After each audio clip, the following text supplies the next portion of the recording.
This clip is brought to you by SaveWithConrad.com.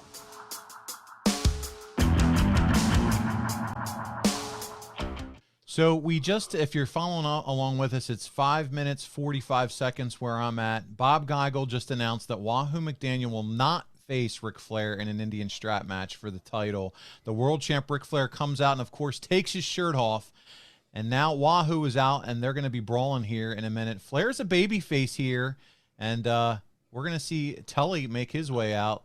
A lot of interesting side notes. This show's taped in Spartanburg, South Carolina on March 5th. Do you have any fond memories of working here in this arena at the Memorial Auditorium?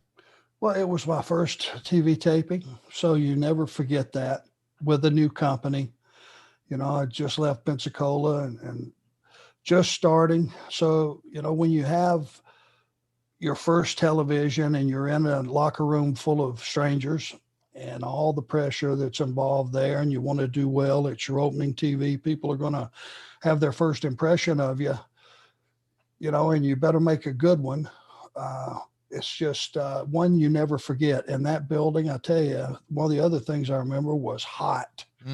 I mean, blazing hot. It, you know, in those days, it was just acceptable, which was fine. I like to have, you know, a good sweat going before I get in the ring anyway, you know, a good warm up. And in those arenas back in those days, it was really hot. It was harder for the crowd than I think it was for the wrestlers, because, man, you get there an hour early and you're sitting there baking, and then you get all tore up watching the matches and you're out of your seat and jumping up and down, and, you know, there's no relief in sight. So maybe we should, you know, have the fans take a bow and say, it's hard on you guys. We appreciate you, you know, standing in there and staying receptive and rowdy and wild and just enjoy yourself.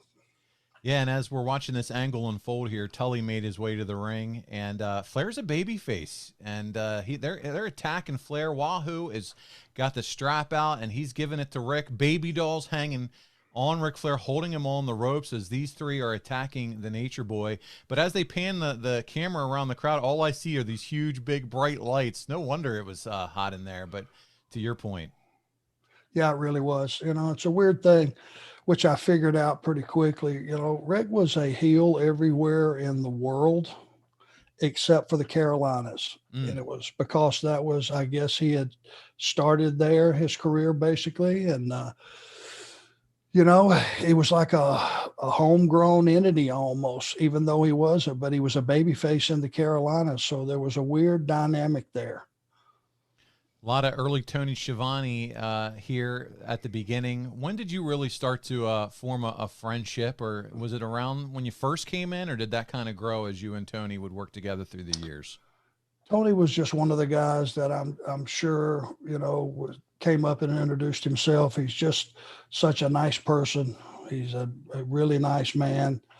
And, you know, he was just getting started in the business too. So as much as I was really just thrilled to be there, so was he. We had kind of had the same mentality. And, you know, Tony was a big wrestling fan and still is, and he was enjoying it as much as I was. So we had a lot in common there.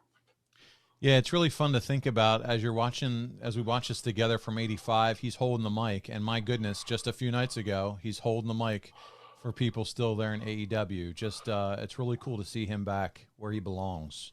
Here we go. Tony Schiavone is letting us all know about upcoming matches that are going to be in the area. And we didn't mention this at the top of the show, but 85, this would be the 50-year anniversary of the NWA. Obviously looking at 1935 when it got its start, but 50 golden years here as we roll into 85. Amazing that, you know, wrestling had been in place and the NWA had been in place for 50 years already. Wow. What a bunch of history that you had prior, you know, to us making it there.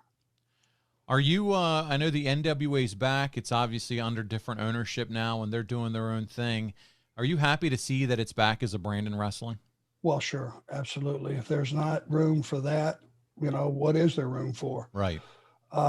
You know, it's such a rich and storied history, and it was about wrestling, and it wasn't sports entertainment. It was professional wrestling, and that's what I signed up for. And, so awesome that it was, fixing to really, really pop again, the last half of the 80s. Hey, it's Conrad Thompson. Thanks for checking out the podcast here on YouTube. Be sure to hit the subscribe button and the notifications bell so you get a notice anytime we upload some new content. And go save yourself some money right now. If you're in a 30-year loan or you have credit card debt, it's not a matter of if I can save you money. It's a matter of how much.